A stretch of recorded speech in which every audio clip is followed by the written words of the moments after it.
जय माँ संतोषी।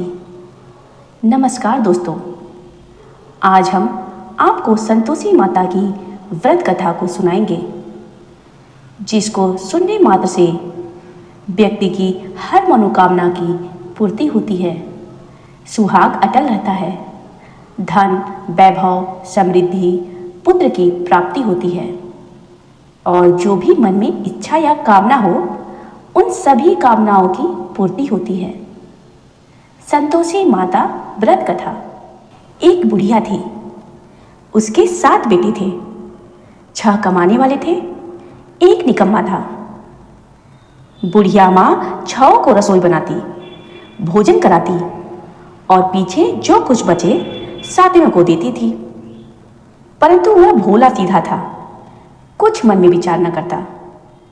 एक दिन वह अपनी पत्नी से बोला, देखा मेरी माता का मुझ पर कितना प्रेम है। उसकी पत्नी बोली, क्यों नहीं, सबका जूठा बचा जो तुमको खिलाती है। वह बोला, भला ऐसा भी कहीं हो सकता है? मैं जब तक आंखों से न देखूं तब तक मान नहीं सकता। बहू ने कहा, देख लोगे तो मानोगे। कुछ ही दिन बाद एक त्योहार आया।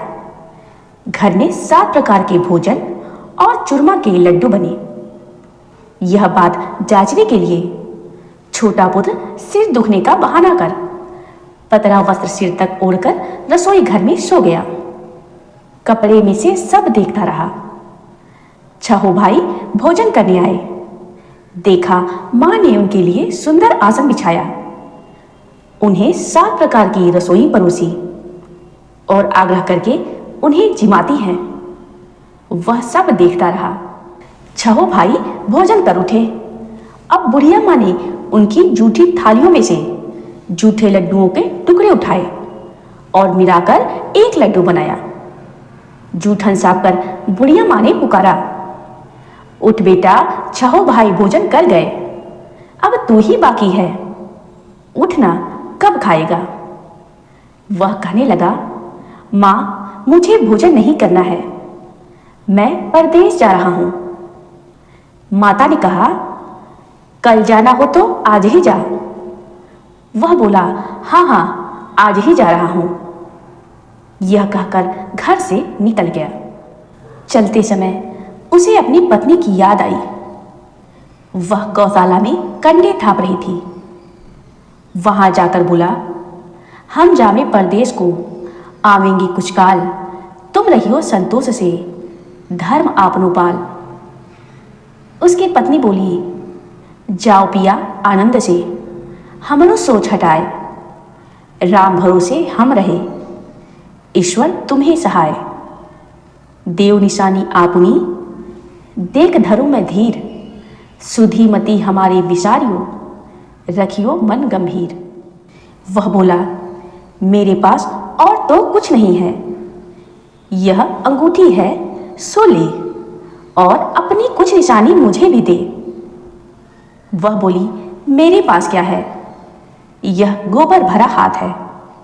यह कहकर उसकी पीठ पे गोबर की एक थाप मार दी। वह चल दिया। चलते चलते दूर देश में पहुंचा। वहां एक साहूकार की दुकान थी। वहां जाकर कहने लगा, भाई मुझे नौकरी पर रख लो, व्यापारी को जरूरत थी। वह बोला, रह जा। लड़की ने पूछा, तनख्वाह क्या दोगे? साहूकार ने कहा, काम देखकर दाम मिलेगा। साहूकार की नौकरी मिली। वह सवेरे 7 बजे से रात 12 बजे तक नौकरी करने लगा। थोड़े दिन में दुकान का लेन देन, हिसाब किताब, ग्राहकों को माल बेचना आदि सारा काम करने लगा। बाद में सेठ ने उसे आधे मुनाफे का हिस्सेदार भी बना लिया। 12 वर्ष में वह नामी सेठ बन गया। इधर सास ससुर उसकी बहू को दुख देने लगे।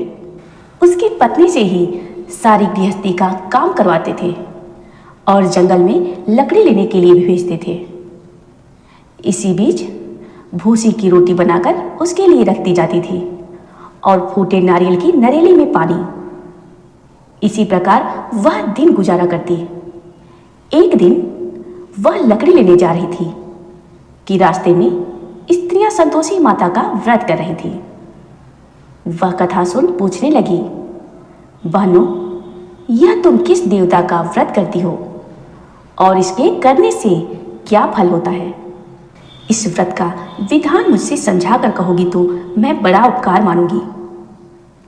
तब एक स्त्री बोली, सुनो, यह संतोषी माता का व्रत है।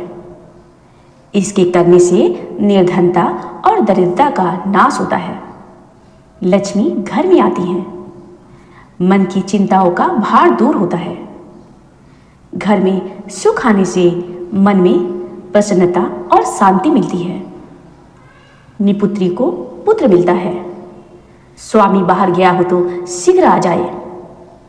कुंवारी कन्याओं को मनपसंद वर मिले।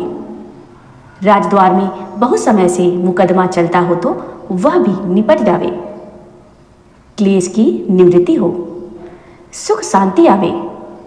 घर में धन जमा हो, पैसा जायदाद का लाभ हो, रोग दूर हो जावे तथा और भी जो कुछ मन में कामना हो वह सब इन संतोषी माता की कृपा से पूरी हो जाती है। इसमें संदेह नहीं है। वह पूछने लगी, यह व्रत कैसे किया जाए? यह भी तो बताओ, बड़ी कृपा होगी। स्त्री कहने लगी, 1.25 आने का गुड़ चना लेना, इच्छा हो तो 5.25 आने का लेना या 1.25 रुपये का भी सहूलियत के अनुसार लेना। बिना परेशानी, श्रद्धा और प्रेम से जितना भी बन सके 1.25 लेना। 1.25 पैसा से 5.25 आना तक। इससे भी ज़्यादा शक्ति और भक्ति के अनुसार लेना। प्रत्येक शुक्रवार को निराहार रहकर कथा सुनना। इस बीच में क्रम नहीं टूटे। लगातार नियम पालन करना। सुनने वाला कोई न मिले दो। घी का दीपक जला उसको आगे रख या जलपात्र को सामने रख कथा कहना, परंतु नियम न टूटे। जब तक कार्य सिद्ध न हो नियम पालन करना और कार्य सिद्ध हो जाने पर व्रत का उद्यापन करना। 3 माह में माता फल पूरा करती है। इसमें यदि किसी के ग्रह खोटे हो तो माता 3 वर्ष में अवश्य कार्य की सिद्धि करती है। फल सिद्धि होने पर उद्यापन करना चाहिए, बीच में नहीं। उद्यापन में 2.5 सेर आटे का खाजा, मोयनदार पूरी, इसी प्रमाण से खीर तथा चने का साग बनाना। 8 लड़कों को इसमें भोजन कराना। जहां तक मिले देवर, जेठ, भाई बंधु, कुटुंब के लड़के लेना। यदि लड़के न मिले तो रिश्तेदारों या पड़ोसियों के लड़के बुलाना। उन्हें भोजन करा यथाशक्ति दक्षिणा दे माता का नियम पूरा करना। उस दिन घर में कोई खटाई न खावे। यह सुन बुढ़िया के लड़के की बहू चल दी। रास्ते में लकड़ी के बोझ को बेच दिया। उन पैसों से गुड़ और चना ले माता के व्रत की तैयारी की। आगे चली। सामने एक मंदिर दिखा। मंदिर देख पूछने लगी, सामने यह किसका मंदिर है? सब कहने लगे, यह तो संतोषी माता का मंदिर है। यह सुन मंदिर में जा माता के चरणों में लौटने लगी। दीन हो विनती करने लगी, माँ, मैं बड़ी दुखी हूँ। व्रत के नियम कुछ नहीं जानती। मैं निर्धन और दुखी हूँ। हे माता जगजननी, मेरा दुख दूर करो। मैं तेरी शरण में हूँ। माता को दया आई। एक शुक्रवार बीता कि दूसरे शुक्रवार को ही उसके पति का पत्र आया और तीसरे शुक्रवार को उसका भेजा हुआ पैसा आया। यह देख जेठ जेठानी मुंह सिकोड़ने लगे। इतने दिनों में इतना पैसा आया, इसमें क्या बुराई है? लड़के ताने देने लगे। काकी के तो अब पत्र आने लगे, रुपया आने लगे। अब तो काकी की खातिर बढ़ेगी। अब तो काकी बुलाने से भी नहीं बोलेगी। बेचारी सरलता से कहती, भैया कागज आवे, रुपया आवे तो हम सबको ही अच्छा है। ऐसा कहकर आंखों में आंसू भरे संतोषी माता के मंदिर में जा मातेश्वरी के चरणों में गिरकर रोने लगी। माँ, मैंने तुमसे पैसा कम मांगा है, मुझे पैसे से क्या काम है? मुझे तो अपने सुहाग से काम है। मैं तो अपने स्वामी के दर्शन और सेवा मांगती हूं। तब माता ने प्रसन्न होकर कहा, जा बेटी, तेरा स्वामी आवेगा। यह सुनकर खुशी से बावली हो घर में जा काम करने लगी। अब संतोषी माता विचार करने लगी कि इस भोली पुत्री को मैंने कह तो दिया कि तेरा पति आवेगा, परंतु वह आवेगा कहां से? वह तो स्वप्न में भी इसे याद नहीं करता। उसे याद दिलाने मुझे ही जाना पड़ेगा। इस तरह माताजी उस बुढ़िया के बेटे के पास जाकर प्रकट हो कहने लगी, साहूकार के बेटे, सो रहा है या जागता है? वह कहता है, माता, सोता भी नहीं हूं और जागता भी नहीं हूं, बीच में हूं, कहो कुछ आज्ञा है? मां कहने लगी, तेरे घर बार कुछ है या नहीं? वह बोला, माता, मेरे पास सब कुछ है, माँ बाप है, बहू है, क्या कमी है? माँ बोली, भोले पुत्र, तेरी घरवाली घोर कष्ट उठा रही है। तेरे माँ बाप उसे बहुत त्रास दे रहे हैं। वह तेरे लिए तरस रही है, तू उसकी सुध ले। वह बोला, हाँ माताजी, मुझे मालूम है, परंतु जाऊं कैसे?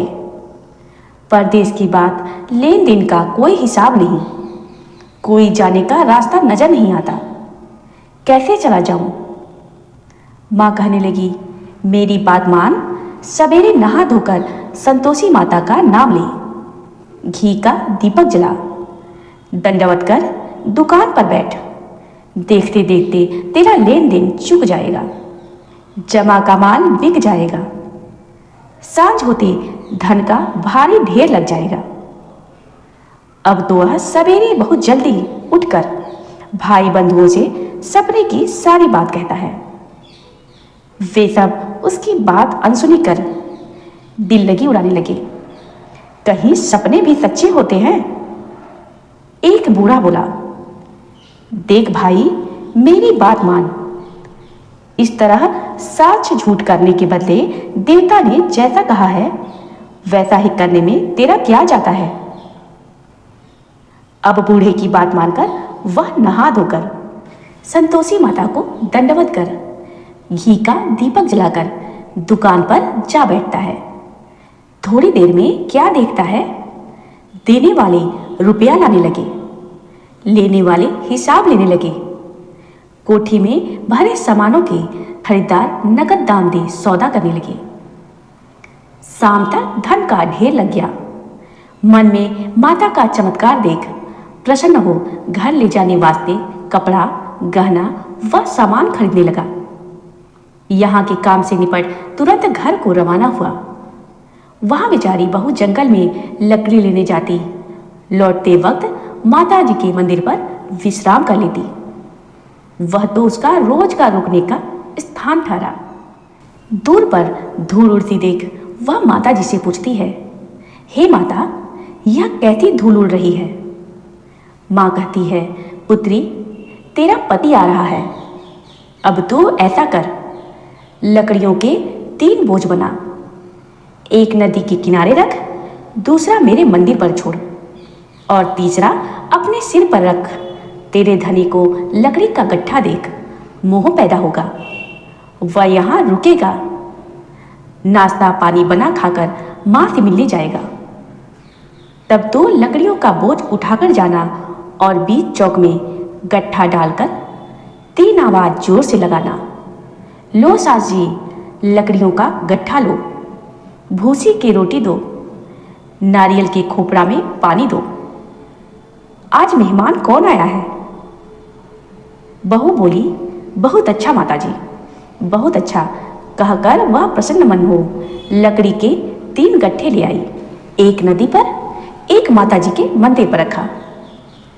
इतने ही में मुसाफिर आ पहुंचा। लकड़ी सूखी देख उस धनी की इच्छा उत्पन्न हुई कि लकड़ी कैसी बढ़िया है, हम सब अब यही मुकाम डाल और भोजन बना खा पी कर गाँव में जाएं। इस प्रकार रुककर भोजन बना खा पी कर विश्राम ले वह गांव को गया। सबसे प्रेम से मिला। उसी समय उसकी बहू सिर पर लकड़ी का गट्ठा लिए उतावली आती है। लकड़ी का भारी बोझ आंगन में डाल जोर से 3 बार आवाज देती है, लो सास जी, लकड़ियों का गट्ठा लो, भूसी की रोटी दो, नारियल के खोपड़े में पानी दो। आज मेहमान कौन आया है? यह सुन उसकी सास बाहर आ अपने दिए हुए कष्टों को भुलाने हेतु कहती है, क्यों बहू ऐसा कहती है? तेरा मालिक ही तो आया है। आ बैठ, मीठा भात भोजन कर, कपड़े गहने पहन। इतने में ही आवाज सुन उसका स्वामी बाहर आता है और अंगूठी देख व्याकुल हो जाता है। माँ से पूछता है, यह कौन है माँ? माँ कहती है, बेटा यह तेरी बहू है। आज 12 वर्ष बीत गए, तू जब से गया है तब से सारे गांव में जानवर की तरह भटकती फिरती है, घर का कामकाज कुछ नहीं करती, 4 समय आकर खा जाती है। अब तुझे देखकर भूसी की रोटी और नारियल के खोपड़े में पानी मांगती है। वह लज्जित हो बोला, ठीक है माँ, मैंने इसे भी देखा और तुम्हें भी देखा। अब दूसरे घर की ताली दो, मैं उसमें रहूंगा। तब माँ बोली, ठीक है बेटा, तेरी जैसी मर्जी हो। यह कहकर तालियों का गुच्छा पटक दिया। वह उसे लेकर दूसरे मकान में जा तीसरे मंजिल का कमरा खोल सारा सामान जमाया। एक दिन में वहां की राजा के महल जैसा ठाट बाट बन गया। अब क्या है, वह सुख भोगने लगी। इतने में ही अगला शुक्रवार आया। उसने अपने पति से कहा, मुझे संतोषी माता का उद्यापन करना है। धनी बोला, बहुत अच्छा, खुशी से कर, खुशी से ले। उसकी पत्नी तुरंत ही उद्यापन की तैयारी करने लगी। जेठ के लड़कों को भोजन के लिए कहने गई। उन सब ने मंजूर किया, परंतु जेठानी अपने बच्चों को सिखाती है, देखो रे, भोजन के समय सब लोग खटाई मांगना, जिससे उसका उद्यापन पूरा न हो। लड़के भोजन करने आए, खीर और खाना पेट भर खाया, परंतु बात याद आते ही कहने लगे, हमें कुछ खटाई तो दो, खीर खाना हमें नहीं भाता, देखकर अरुचि होती है। वह कहने लगी, भाई खटाई किसी को नहीं दी जाएगी, यह तो संतोषी माता का प्रसाद है। लड़के उठ खड़े हुए, बोले, पैसा लाओ। वह भोली कुछ नहीं जानती थी, उन्हें पैसे दे दिए। लड़के उसी समय हट करके पैसों की इमली खटाई ले खाने लगे। यह देख बहू पर माता ने कोप किया। राजा के दूत उसके पति को पकड़कर ले गए। जेठ जेठानी मनमानी खोटे वचन कहने लगे, साला लूट लूट कर धन इकट्ठा कर लाया है, चाचा को पकड़ ले गए हैं, अब सब मालूम पड़ जाएगा जब जेल की रोटी खाएगा। बहू से यह वचन सहन नहीं हुआ। रोती रोती माता जी के मंदिर में गई और कहती है, हे माता जी, यह आपने क्या किया? हंसाकर अब क्यों रुलाने लगी?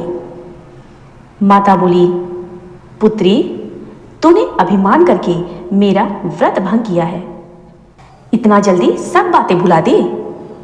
वह कहने लगी, माता, भूली तो नहीं, न कुछ अपराध किया है, मुझे तो लड़कों ने भूल में डाल दिया, मैंने भूल से ही उन्हें पैसे दे दिए, माँ क्षमा करो। माँ बोली, ऐसी भी भूल होती है? वह बोली, माँ मुझे माफ करो, मैं फिर तुम्हारा उद्यापन करूंगी। माँ बोली, अब भूल मत करना। वह कहती है, अब भूल न होगी। माँ, अब बताओ वे कैसे आएंगे? माँ बोली, जाओ पुत्री, तेरा मालिक रास्ते में ही आता मिलेगा। वह निकली और पति आता मिला। वह पूछती है, तुम कहाँ गए थे? तब वो कहने लगा, इतना धन जो कमाया है उसका राजा ने टैक्स मांगा था, उसे भरने गया था। वह प्रसन्न हो बोली, भला हुआ, अब घर चलो। घर गए। कुछ दिन बाद ही फिर शुक्रवार आया। उसकी पत्नी बोली, मुझे फिर माताजी का उद्यापन करना है। पति ने कहा, करो। वह जेठ के लड़कों को भोजन के लिए कहने गई। जेठानी ने एक दो बातें सुनाई और सब लड़कों को सिखाने लगी कि तुम सब लोग पहले खटाई मांगना। लड़के भोजन की बात पर कहने लगे, हमें खीर खाना नहीं भाता, जी बिगड़ता है, कुछ खटाई खाने को दो तो चले। वह बोली, खटाई कुछ भी नहीं मिलेगी, खीर खाना हो तो खाओ। यह कहकर ब्राह्मणों के लड़कों को बुलाकर भोजन कराने लगी। यथाशक्ति दक्षिणा की जगह एक एक फल उन्हें दिया। इससे संतोषी माता प्रसन्न हुई। माता की कृपा होते ही 9वें मास उसको चंद्रमा के समान सुंदर पुत्र हुआ। पुत्र को लिए वह प्रतिदिन माता जी के मंदिर को जाती है। माँ कहने लगी, रोज यह आती है, आज तो मैं ही इसके घर चलूं, इसका आसरा देखूं तो सही। यह विचार कर माता ने भयानक रूप बनाया। गुड़ चना से सना मुख, ऊपर को शून्य के समान होठ, उस पर मक्खी भिनभिनाती रही है। देहली में पांव रखते ही उसकी सास कहने लगी, देखो रे, कोई डेढ़नी डाकनी चली आ रही है, लड़के इसे भगाओ नहीं तो किसी को खा जाएगी। लड़के भागने लगे, चिल्लाकर खिड़की बंद करने लगे। बहू एक रोशनदान में से देख रही थी। प्रसन्नता से पगली बन चिल्लाने लगी, आज मेरी माताजी मेरे घर आई है, आज मेरी माताजी मेरे घर आई है, कहकर बच्चे को दूध पीने से हटाती है। इतने में तो सास का क्रोध फूट पड़ा।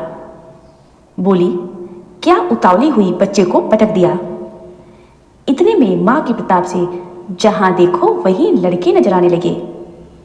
बहू बोली, माँ जी, जिसका व्रत करती हूँ वही यह संतोषी माता है। इतना कहकर चटपट सारे द्वार की वार खोल देती है। सबने माता जी के चरण पकड़ लिए। वे विनती करती हैं, हे माता, हम मूर्ख हैं, अज्ञानी हैं, पापनी हैं, तुम्हारे व्रत की विधि कुछ नहीं जानती। तुम्हारा व्रत भंग करके हमने बहुत बड़ा अपराध किया है। हे जगत माता, आप हमारा अपराध क्षमा करो। इस प्रकार माता प्रसन्न हुई। जैसे बहू को प्रसन्न हो फल दिया, वैसे ही माता सबको फल दे। जो इस कथा को सुने उसके मनोरथ पूर्ण करो माँ।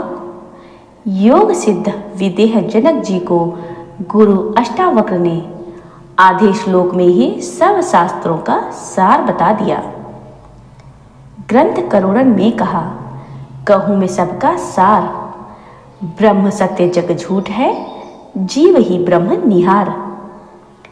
जीव ही से जीवन जगत, माता खेलत खेल। ब्रह्म रूप पहचान लो, कटे जगत की जेल। जय संतोषी माता। संतोषी माता व्रत की उद्यापन विधि। इस व्रत को करने वाले कथा कहते सुनते समय हाथ में गुड़ और चना रखें। सुनने वाले संतोषी माता की जय, संतोषी माता की जय, इस प्रकार जय जयकार मुख से बोलते जावें। कथा समाप्त होने पर हाथ का गुड़ चना गाय को खिलावें।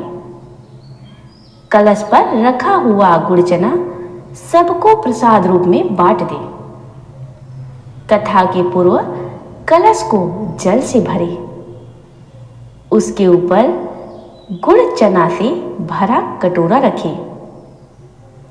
कथा समाप्त होने पर और आरती होने के बाद कलश के जल को घर में सब जगहों पर छिड़के और बचा हुआ जल तुलसी की क्यारी में सींच देवें।